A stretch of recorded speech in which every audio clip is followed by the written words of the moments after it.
Another sharing video mga idol. Meron tayo papakita. Rotor ito. So, luxury car. Mazda 5. So, pinapasilip ko yung slip ring. Yung isang bahagi dito sa may baba ay nagbabaga na. Yan. Makikita natin. Yan. Nagbabaga na siya. So, nung tinest ko, may contact.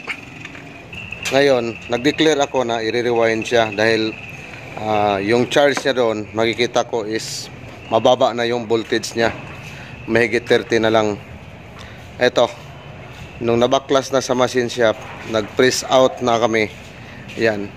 Hindi ako nagkakamali. Sunog. Yan. Sunog na ang rewinding niya. So, may mga porsyon na siya na sunog. So, dito ako nagmamatter sa slip ring. Kapag nagbabaga na ni isa sa kanila, ibig sabihin shortage na.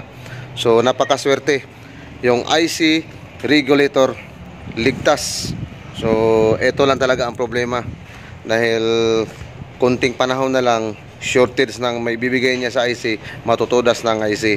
So sa ngayon magnetic field pa naman, so nagapan lang natin, kaya i-rewind natin ito.